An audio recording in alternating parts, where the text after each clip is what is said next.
Samu etiri toro se kama fube ya hule kireke ba feta sakeng lantate balate tsepelo le ditapata bello get us galancia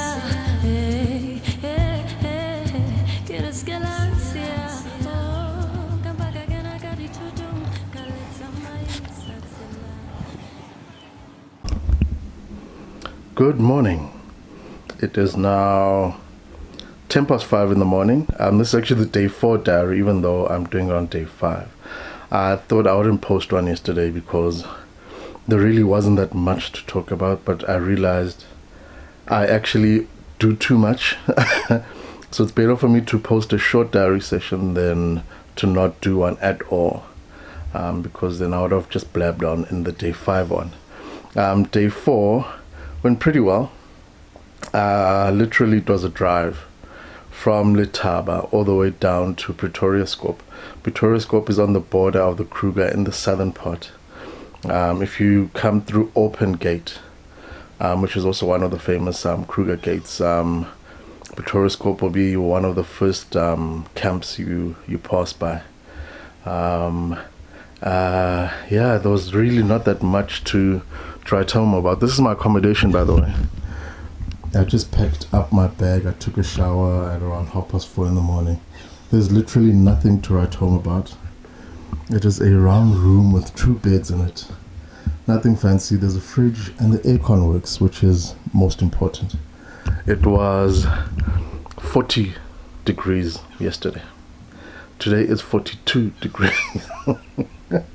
So yeah, if you're wondering why I'm always wearing vests and things, it's because it's bloody hot. So I'm driving up to Satara today. Today I'm camping. Today and tomorrow camping. So I'm leaving early so that I can game drive. Yesterday I didn't do that much game viewing. But the thing with the Kruger is, even if you are not looking to game view or game drive, the animals will find you anyway. As I was driving down near Skukuza, or heading towards Skukuza, there's a leopard right there on the side of the road. Like, so I had to stop, obviously, and took a few photos of the leopard. And then there were buffalo as well on the drive right on the side of the road. I had to take photos of that. The more southerly baobab tree as well in the Kruger. I had to take a photo of that as well. An elephant with the biggest tusks I've ever seen. Just taking a mud bath, also on the side of the road. So even if you don't off-road like I was doing the first few days and use just the tar roads in your fancy car, you will still see stuff. It won't be as close up as it would if you're off-roading, but you'll still see stuff. And stopped at the side of the road as well. There was a picnic spot. So there are various picnic spots within the Kruger where you can get out the car and have lunch and whatnot. And at each one, there are these animals that know that humans are going to be around. It's either monkeys or they're baboons or they are, and there's always scavengers. And at this one in particular, there were these blue birds, beautiful, beautiful. They are like a 2-3 shade type of blue that shimmers in the light with these orange red eyes.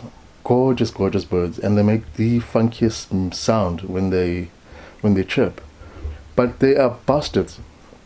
They chill by your feet or on your table, waiting for you to either look away or for your food to be done, so they can also jump onto your plate and scavenge whatever they can. I took a few photos of them. My stomach is acting a bit better. I ate a lot of bananas. So eat bananas when you've got upset stomach, and the medicine that I bought, which is the stuff at the local Kruger pharmacy. Yeah, my stomach is much better today, so it's going to be a much happier game drive experience. Had bravos rolls yesterday. If you're looking for a gourmet experience in the Kruger, don't. There's actually a wimpy here at Pretoria Scope.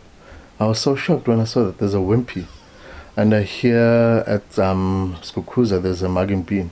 I'm going to be stopping at Skukuza. I collect hip flasks. I have a whole collection of them. Wherever I go in the world, I try and find a hip flask. And they used to sell them here in the Kruger. I know they used to because I used to see them. But apparently they don't stock them anymore. Skukuza has the biggest store though, so I'm going to hopefully find one there. I'm going to ask them if they have any in storage even. I really want a hip flask. I can't leave Kruger without having bought my hip flask.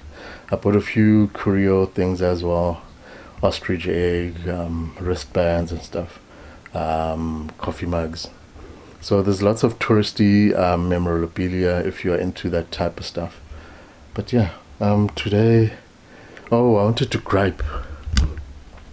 So, if you come to the southern part of the Kruger, if you're new to the Kruger, you'll tend to try and book down in the south because it's closest to Gauteng and Johannesburg, which is where the airport is, or the main airport. Kruger Park has an airport of its own, but it's a tiny little thing. People tend to book either at one of the rest camps in the south, Skukuza, Pretoria, Skopora, Lower Sabi, Malelane, those type of spots, thinking because it's got a lot of people, it's got a better, well, not rep, but it's more well known, it's more famous. Kruger Gate is down here, open gate.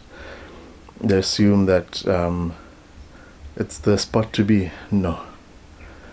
If you want to come to the Kruger, go to the camps that I started at, Letaba and Satara, where I'm heading back to Satara.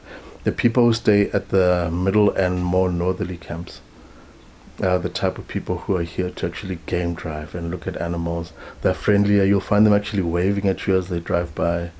They'll give you a chance to spot whatever animal. So what tends to happen in the south, there's even YouTube channel dedicated to Kruger idiots. When I saw the YouTube channel last week for Kruger idiots, I was like, huh? Why would you have a channel dedicated to idiots in the Kruger? Hey guys, it's a thing. Hey, there are idiots in here. Why is this thing zooming funny? People will see like a leopard yesterday. There was a whole lot of cars parked at the leopard, and they will literally hug that sighting, even if they're not taking photos. They'll hug that sighting and not move until the leopard is gone. So in so doing, not allowing anyone else to see it. What tends to happen in the northern parts, people will see the animal, take their photo, and then move off. Whereas here in the south, a lot of idiots, and they also go crazy. Where I was driving at the maximum speed yesterday to get to camp on time, which is 50 kilometers maximum, and the people overtaking me. If the limit is 50, how are you overtaking me? I swear there was one guy was going at 100 k's an hour. I'm sorry about the zoom. I don't know what's going on with this thing. Zoom in the right spot, Renner. So the idiots down in the south, it's very touristy. It's got a lot of people who are not really here to look at animals. They're just here to say they've been in the Kruger. They're not here to take their time, game view, search, try spot anything. That's why I'm leaving so early as well, to avoid those idiots. So yeah, if you really want to come to the Kruger to look at animals and to enjoy the experience, don't stay in the south. Rather go to the Letabas and the Sataras and the more off the beaten track camps. Yeah. Or if you just want to come on holiday, then Skukuza and stuff like that is for you then. If you're not into the photography, if you're not into all of that, then yeah, those are for you. Anyway, I need to bounce. The gates open 5:30. It is now going to 20 past. Next time you see me, I will be setting up a campsite. Looking forward to it, but it's 42 degrees and there's no aircon in the tent. So pray for me.